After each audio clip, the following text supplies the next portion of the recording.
لو معاك اي عمله من العملات السعوديه اللي هنقول عليها داخل الفيديو فبجد يا حظك يا هناك، جايب لكم النهارده فيديو جديد وتجميعه جديده لجميع العملات السعوديه المعدنيه في فيديو واحد.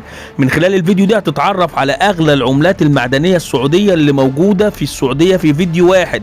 بس لو انت ما لقيتش العملات اللي موجوده معاك زي العملات اللي موجوده داخل الفيديو، فتاكد ان العملات اللي موجوده معاك عملات ملهاش اي لازمه، بتتباع بالكيلو، العمله بتبقى من 5 الى 10 15 جنيه بالكتير. اما لو عملتك لقيتها داخل الفيديو فبجد يا حظك يا هناك، هتجيب فلوس واسعارها كويسه.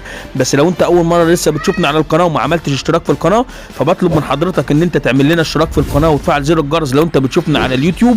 اما لو انت بتشوفنا على الفيسبوك فتعمل لنا لايك وشير ومتابعه.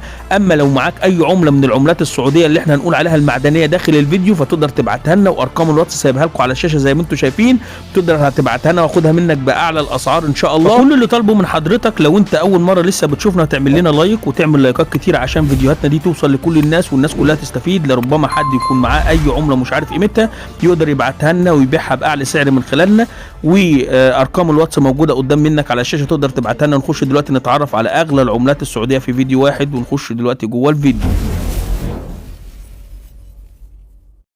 السلام عليكم ورحمة الله وبركاته، ورجعنا لكم يا جماعة من جديد. هنتعرف من خلال الفيديو دي على أسعار أغلى العملات السعودية المعدنية في فيديو واحد. ومعانا أول العملات دي يا جماعة، وهي أندر العملات، وهي عملات سعودية ضربة في أم القرى، وديت الفئة بتاعتها ربع قرش ونص قرش، وتم إصدارهم سنة 1342 هجرية و1343 هجرية و1344 هجرية. ودي بتتميز ان هي مصنوعة من النحاس، والشكل بتاعها دائري، ومكتوب عليها ربع قرش او نص قرش، ولكن لازم يكون مكتوب عليها ضربة في ام القرى، ضربة في ام القرى في ظهر العملة زي ما انتم شايفين. وعلى وجه العملة مكتوب طغرة، مكتوب طغرة ومكتوب الملك السعودي، يا اما مكتوب عليها في ظهرها ضربة في ام القرى ومكتوب نص قرش او ربع قرش. العملات دي نادرة جدا يا جماعة، وهي مجموعة يا جماعة عبارة عن ربع قرش ونص قرش، ولكن طغراء على الوجه وفي الظهر ضربة في أم القرى. العملات دي من أندر العملات السعودية القديمة جدا، ومصنوعة من النحاس الخاص، ودي سعرها بيبدأ من أول 1000 جنيه وبيعلى تدريجيا لو اتحسنت الحالة بتاعتها، وممكن يوصل لحد 2000 و3000 و4000 جنيه و5000 جنيه لو وصلت لحالة الأنصر، أي بدون أي عيوب نهائية من أي نوع. ولكن شروط العملات دي يا جماعة زي ما انتم شايفين، يكون مكتوب على ظهرها ربع قرش ضربة في أم القرى، والوجه بتاعها يتميز بكلمة طغراء، وعليها السنة اللي تم صكها فيها، السنة الهجرية، سواء 1343 زي ما انتم شايفين، أو 1342 أو 1344، والسنة هنا هجرية لأن المملكة العربية السعودية بتعترف بالسنة الهجرية. كل العملات تواريخها تاريخ هجري، وأيضا بيبقى مكتوب عليها الملك السعودي اللي كان بيحكم البلد ساعتها، وهو الملك يا اما سواء فيصل او عبد العزيز آل سعود. تمام، دي بالنسبه لاول العملات واول المجموعه السعوديه اللي موجوده معانا، وهي ربع قرش ونص قرش، ومكتوب في الظهر ضربه في ام القرى، وعلى الوجه كلمة طغراء والسنة الهجرية. دي سعرها يا جماعة توهية عادية ومتداولة لأنها نادرة جدا، بيبدأ سعرها من أول 1000 جنيه وبيبدأ يعلى تدريجيا كلما تحسنت الحالة بتاعتها إلى أن تصل إلى 2000 و3000 و4000 و5000 جنيه لو وصلت لحالة الأنصر، أي بدون أي عيوب نهائية من أي نوع حتى لو كانت بسيطة. والاسعار اللي احنا بنقولها دي يا جماعه بتخضع لظروف السوق ايضا، والعرض والطلب بظروف السوق دي بيحددها يا جماعه، والدرجات بتاعه العمله دي بيحددها متخصصين. طيب انا لو معايا اي عمله من العملات اللي احنا بنقول عليها النحاس اللي هي ضربه في ام القرى، تقدر تبعتها لنا، ارقام الواتس موجوده قدام منك على الشاشه، فتبعتها لنا وهناخدها منك باعلى الاسعار. دي بالنسبه لاول مجموعه معانا، وهي ربع قرش ونص قرش ضربه في ام القرى، وعلى الوجه كلمة طغراء واسم الملك السعودي موجود عليها أو على الوجه الآخر، بالإضافة إلى السنة الهجرية. دي بالنسبة لأول عملة معانا. تاني عملات معانا نادرة يا جماعة في العملات المعدنية السعودية، وهي عملات ملك الحجاز ورؤساء نجد، ملك الحجاز ورؤساء نجد، وتم إصدارها سنة 1344 هجرية. وديت عبارة عن 3 فئات، اللي تم إصدارها 1344 3 فئات، هي عبارة عن الربع قرش زي ما انتم شايفين، والنص قرش سنة 1344 نص قرش، ولكن تاريخه 1344 ومكتوب على الوجه أيضا ملك الحجاز ورؤساء نجد لعبد العزيز آل سعود. بالإضافة للفئة الثالثة وهي القرش، يبقى قرش 1344 مكتوب عليها الظهر قرش 1344 هجرية، وعلى الوجه ملك الحجاز ورؤساء نجد لعبد العزيز آل سعود. الثلاث فئات دولت يا جماعة اللي هو هنشرحهم بالتفصيل، اللي هم الربع والنص والقرش.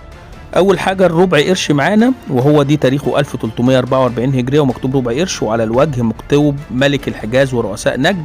دي سعره يا جماعه بيبدا من 50 جنيه وبيعلى لحد ما بيوصل ل 500 جنيه لو وصل لحاله الانصر اي بدون اي عيوب نهائيه، وتاريخه 1344. نركز، وربع قرش تاني عمله معانا وهي نص قرش نفس التاريخ 1344، ولازم يكون الوجه مكتوب ملك الحجاز ورؤساء نجد لعبد العزيز آل سعود، ودي سعرها بيبدا من اول 100 جنيه لو فيها اي عيوب ومتهالكه وفيها خبطات، وبتعلى تدريجيا لحد ما بتوصل ل 500 جنيه لو وصلت لحاله الانصر، ودي وزنها يا جماعه 5 جرام. معانا ثالث عمله معانا وهي قرش 1344 لملك الحجاز ورؤساء نجد وتاريخ 1344، ودي وزنها 6 جرام و2 من عشرة، وبيبدا سعرها من اول 150 جنيه لو وصلت لحاله الانصر، بيعلى تدريجيا لحد ما بتوصل لحد 500 جنيه لو وصلت لحاله الانصر اي بدون اي عيوب نهائيه من اي نوع حتى لو جانب بسيط. دي اول تاريخ معانا بقى نخش على التاريخ الثاني، وهي برضو اللي هم الثلاث فئات ربع والنص والقرش، ولكن تاريخ 1346، ودي سعرها يا جماعه برضو بيبدا من اول 50 جنيه لو وصلت لحاله الانصر، بيعلى تدريجيا لحد ما بيوصل ل 500 جنيه لو وصلت لحاله الانصر اي بدون اي عروض نهائيه، ودي وزنها برضو 4 جرام ومصنوعه من كوبر نيكل والنحاس. النص بقى النص قرش 1346 المره دي 46 يا جماعه، ومكتوب عليها على الوجه ملك الحجاز ورؤساء نجد. ديت سعرها ايضا بيبدا من اول 100 جنيه لو فيها اي عيوب، وبيعلى تدريجيا لحد ما بيوصل ل 500 جنيه لو وصلت لحاله الانصر اي بدون اي عيوب نهائيه من اي نوع. معانا بقى القرش تاريخه ايضا يا جماعه لابد ان هو يكون 1346 هجريه ومكتوب عليه 1 قرش في الظهر. اما في الوجه الاخر مكتوب ملك الحجاز ونجد وملحقاتها، ملك الحجاز ونجد وملحقاتها لعبد العزيز آل سعود. دي سعرها بيبدا من اول 150 جنيه ولو فيها اي عيوب، وبيعلى تدريجيا لحد ما بيوصل ل 500 جنيه لو وصلت لحاله الانصر، ومصنوعه من الكوبر نيكل والوزن بتاعها 6 جرام. معانا بقى نخش على ثالث تاريخ وهو 1348، ودي برضو في منه الربع والنص والقرش 1348 مكتوب عليها برضو على الوجه ملك الحجاز ونجد وملحقاتها. سعرها بيبدأ من أول 50 جنيه وبيعلى لحد ما بيوصل ل 500 جنيه. معانا النص قرش سنة 1348 ومكتوب على الوجه ملك الحجاز ونجد وملحقاتها ومصنوعة من الكوبر نيكل، والوزن بتاعها 5 جرام و2 من عشرة، ودي سعرها بيبدأ من أول 100 جنيه وبيعلى تدريجيا لحد ما بيوصل ل 500 جنيه لو وصلت لحالة الأنصر أي بدون أي عيوب نهائية من أي نوع حتى لو كانت بسيطة. أما القرش بقى تاريخ 1348 وعلى الظهر ملك الحجاز ونجد وملحقاتها عبد العزيز آل سعود، دي سعرها بيبدأ من أول 150 جنيه وبيعلى تدريجيا لحد ما بيوصل ل 500 جنيه لو وصلت لحالة الأنصر أي بدون أي عيوب نهائية من أي نوع، ومصنوع أيضا من الكوبر نيكل والنحاس، والوزن بتاعها 6 جرام و2 من عشرة. نخش بقى يا جماعة بعد كده على الربع قرش 56، دي مش غالية قوي ومصنوع أيضا من النحاس والكوبر نيكل، ومكتوب على الوجه ربع قرش ملك المملكة العربية السعودية عبد العزيز آل سعود وتاريخ 1356. دي سعرها بيبدأ من أول 50 جنيه وبيعلى تدريجيا ممكن يوصل ل 200 و250 جنيه و300 جنيه. دي بالنسبة للربع قرش. اما نخش بقى على الفئه الثانيه وهي نص قرش بنفس التاريخ 1356 ولكن على الوجه المره دي ملك المملكه العربيه السعوديه عبد العزيز آل سعود والتاريخ 1356. دي سعرها ايضا يا جماعه بيبدا من اول 50 جنيه 100 جنيه بتبدا تتحسن الحاله لو فيها اي عيوب لحد ما توصل 200 و250 جنيه و300 جنيه لو وصلت لحاله الانصر اي بدون اي عيوب نهائيه من اي نوع، ايضا مصنوعه من الكوبر نيكل ومن نحاس. نخش على القرش بقى تاريخ 1356 وعلى الوجه الاخر لابد انه يكون مكتوب ملك المملكه العربيه السعوديه عبد العزيز آل سعود، ولكن تاريخ 1356، ودي أيضا مصنوعة من الكوبر نيكل ومن النحاس، والوزن بتاعها 6 جرام تقريبا، 6 جرام تقريبا، وسعرها مش غالي جدا، بيبدأ سعرها من أول 100 جنيه وبيعلى تدريجيا كلما تحسنت الحالة، لو فيها أي عيوب، خبطات، نقرات، خدوش في قلب العملة، لحد ما بتوصل لحالة الأنصر. لو وصلت لحالة الأنصر أي بدون أي عيوب نهائية من أي نوع، إلى أن تصل إلى 300 و400 وممكن 500 جنيه لو وصلت لحالة الأنصر أي بدون أي عيوب نهائية من أي نوع. معانا بقى العملة اللي بعد كده وهي 1 قرش، ولكن التاريخ المرة دي 1378 هجرية، ومكتوب على الوجه قرش ملك المملكة العربية السعودية، ملك المملكة العربية السعودية، وشجرة النخيل والسيفين اللي بيرمزوا للمملكة العربية السعودية، وتحتهم سعود بن عبد العزيز آل سعود اللي تولى الحكم بعد عبد العزيز آل سعود 1378 هجرية. وديت يا جماعة مش غالية برضو، دي وزنها مصنوعة من الكوبر نيكل، ووزنها 3 جرام، وسعرها بيبدأ من أول 50 جنيه ممكن يوصل لحد 200 و300 جنيه أو 400 جنيه لو وصلت لحالة الأنصر أي بدون أي عيوب نهائية من أي نوع. نخش بقى على بداية صنع الربع ريال السعودي، ربع ريال سعودي، ودي مصنوع المرة دي من الفضة، ومكتوب عليه ضرب في مكة المكرمة، ربع ريال عربي سعودي ضرب في مكة المكرمة، ودي مصنوع من الفضة 900، ووزنه 3 جرام، وسعره بيبدأ من أول 50 جنيه وبيعلى تدريجيا لحد ما بيوصل ل 200 جنيه لو وصل لحالة الأنصر أي بدون أي عيوب نهائيا من أي نوع، ولكن لابد أن تكون مواصفاته كالآتي: ربع ريال سعودي ومكتوب ضرب في مكة وتاريخه 1354، ودي سعره من أول 50 جنيه لحد ما بيوصل ل 200 جنيه لو وصلت لحالة الأنصر أي بدون أي عيوب نهائية من أي نوع، ودي مصنوع من الفضة. بعد كده نخش على النص ريال سعودي، ودي أيضا مصنوع من الفضة، ولازم يكون مكتوب عليه نص ريال عربي سعودي ومكتوب عليه ضرب في مكة المكرمة 1374، ودي وزنه 6 جرام من الفضة، ودي سعره بيبدأ من أول 100 جنيه وبيعلى تدريجيا لحد ما بيوصل 300 جنيه لو وصل لحالة الأنصر أي بدون أي عيوب نهائية من أي نوع، والظهر بتاعه مكتوب ملك المملكة العربية السعودية عبد العزيز سعود بن عبد العزيز آل سعود. دي بالنسبة للنص ريال سعودي. معانا النص ريال سعودي أيضا يا جماعة يعني ينطبق عليه اللي هو 50 هللة، 50 هللة، دي سعره من أول 100 جنيه لحد ما بيوصل ل 300 جنيه لو وصل لحالة الأنصر أي بدون أي عيوب نهائية من أي نوع حتى لو كانت بسيطة. والأسعار اللي أنا بقولها دي يا جماعة بتخضع لظروف السوق والعرض والطلب وحالة السوق وحالة الطلب على العملة. دي بالنسبة معانا للنص ريال سعودي. نخش بعد كده بقى على الريال السعودي. معانا ريال سعودي ولكن هذه المرة ريال نادر جدا، لابد ان هو يكون مكتوب عليه ملك الحجاز ونجد وملحقاتها، ملك الحجاز ونجد وملحقاتها، مكتوب عليه ضرب في مكة المكرمة، وهو ريال عربي سعودي ضرب في مكة المكرمة، ودي سعره بيبدأ من أول 600 جنيه وممكن يوصل ل 1000 جنيه لو وصل لحالة الأنصر، ويعدي عن 1000 جنيه كمان لو وصل لحالة الأنصر أي بدون أي عيوب نهائية من أي نوع حتى لو كانت بسيطة. والظروف والأسعار اللي أنا بقولها لك ديت بتخضع لظروف السوق والعرض والطلب، ودي وزنه حوالي 24 جرام أيضا.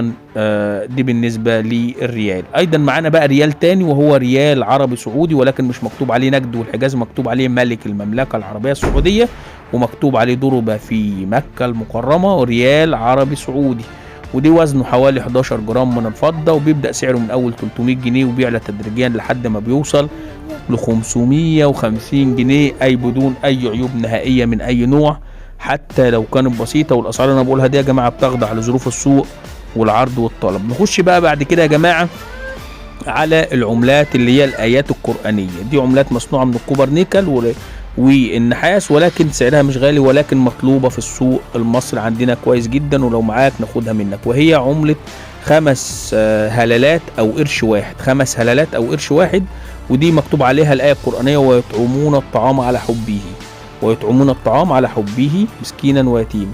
ديت وعلى الوجه خالد بن عبد العزيز ملك المملكة العربية السعودية، سعرها بيبدأ من أول 50 جنيه وممكن توصل لحد 200 و250 جنيه. دي بالنسبة للقرش الواحد أو ال5 هلالات. أيضا في منها ال10 هلالات، ال10 هلالات اللي هم القرشين، وايضا مكتوب نفس الايه القرانيه ويطعمون الطعام على حبه زي ما انتم شايفينه، مصنوعه من الكوبر نيكل والنحاس. وديت يا جماعه لابد ان هي يكون مكتوب على الايه القرانيه ويطعمون الطعام على حبه، مكتوب 10 قروش او 10 هلالات او قرشين. وفي الظهر الثاني خالد بن عبد العزيز ملك المملكه العربيه السعوديه، وشجره النخيل بالاضافه للسيفين. دي سعرها بيبدا من اول 100 جنيه ممكن يوصل لحد 300 جنيه لو وصلت لحاله الانصر. معانا بعد كده الربع ريال او 25 هلله، ولكن مكتوب عليه ايه تانية وهو واطعموا البائس الفقير، واطعموا البائس الفقير. وفي الوجه الاخر فيصل بن عبد العزيز ال سعود وشجره النخيل مع الاضافه الى السيفين، ومكتوب عليها ملك المملكه العربيه السعوديه. سعرها برضو غاليه جدا يا جماعه، بيبدا من اول 100 جنيه ممكن يوصل لحد 300 و 350 جنيه، ومصنوعه من الكوبر نيكل لو وصلت لحاله الانصر اي بدون اي عيوب نهائيه من اي نوع حتى لو كانت بسيطه. دي بالنسبه لربع ريال او 25 هلله الايه الكريمه واطعموا البائس الفقير. معانا بعد كده نخش على 50 هلله، وايضا اللي هي الفيصل بن عبد العزيز ومكتوب عليها واطعموا البائس الفقير، نفس الايه القرانيه ولكن 50 هلله لفيصل بن عبد العزيز. وفي الظهر بتاعها مكتوب ملك المملكه العربيه السعوديه، وموجود شجره النخيل وموجود السيفين. والوجه لابد ان يكون مكتوب 50 هلله او نص ريال سعودي، ولازم الايه القرانيه واطعموا البائس الفقير. سعرها بيبدا من اول 150 جنيه ممكن تعلى تدريجيا لحد 200 و250 و300 جنيه لو وصلت لحاله الانصر اي بدون اي عيوب نهائيه. معانا ريال سعودي الايه القرانيه ويطعمون الطعام على حبه، وهي 100 هلله او ريال سعودي للملك خالد بن عبد العزيز، وموجود شجره النخيل والسيفين رمز المملكه العربيه السعوديه، وموجود ملك المملكه العربيه السعوديه خالد بن عبد العزيز. دي سعرها غالي يا جماعه ايضا، ومصنوعه من الكوبر نيكل ومن النحاس، ولكن تشتهر بالايه القرانيه ويطعمون الطعام على حبه مسكينا، لان هي ديت تذكار. سعرها بيوصل لحد برضو 200 و300 جنيه. معانا بقى من اندر العملات وهي ربع قرش، تم اصداره سنه 1356 هجريه، ومكتوب عليه ملك المملكه العربيه السعوديه عبد العزيز ال سعود، ولكن لابد ان يكون مكتوب رقم 65. نركز على الرقم ده 65. سعرها غالي جدا يا جماعه، بتوصل لحد 1000 جنيه. معانا نص قرش برضو ولكن رقم 65 ومكتوب عليها ملك الحجاز ونجد محققها، ولكن رقم 65 سعرها بيبدا من اول 500 جنيه وبيعلى تدريجيا ممكن يوصل لحد 1000 جنيه، وهي عباره عن نص قرش. يبقى في منها الربع قرش والنص قرش. الربع قرش مكتوب عليها 1300، النص قرش 1344 ومكتوب 65. سعرها بيوصل لحد 1000 جنيه. انا كده خلصت يا جماعه كل ما يتعلق عن اسعار اندر العملات السعوديه المعدنيه في فيديو واحد. جمعتها لكم كده تجميع في فيديو واحد، عشان لو اي واحد معاه عمله سعوديه وعاوز يعرف قيمتها يعرف قيمتها من خلال الفيديو بتاعنا. طب لو انت ما شفتش العمله السعوديه بتاعتك موجوده في قلب الفيديو، تاكد ان العمله ديت عمله عاديه جدا، سعرها بقيمتها فقط. يعني لو نص ريال هتلاقي قيمته نص ريال، ربع ريال هتلاقي قيمته ربع ريال، يعني ربع ريال سعودي. طب لو قيمتها ريال هتلاقيه ريال سعودي سعره من 10 ل 15 جنيه زي ما هو قيمته الحاليه في السوق. اما لو لقيت عمله من اللي انا قلت عليها داخل الفيديو دي، تاكد ان عملتك ديت هتجيب سعر كويس الى حد ما. يعني ايه؟ يعني 200 300 400، وفي عملات بتصل ل 1000 جنيه لو وصلت لحاله الانصر اي بدون اي عيوب نهائيه. فبطلب من حضرتك تشجيعا لنا وعشان الفيديو بتاعنا يوصل لكل الناس، ولربما يكون اي حد معاه اي عمله وعاوز يبيعها ويعرف سعرها، تعمل لنا لايك للفيديو وتشجعنا عشان فيديوهاتنا توصل لكل الناس، وتبعت لنا عملاتك على ارقام الواتس. وارقام الواتس موجوده قدام منك على الشاشه. لو معاك اي عمله قديمه من اللي احنا بنقول عليها، او سواء عملات سعوديه او عملات عربيه او عملات قطريه او عملات اجنبيه او عملات مصريه، تقدر تبعتها لنا من خلال ارقام الواتس اللي موجوده قدام منك على الشاشه.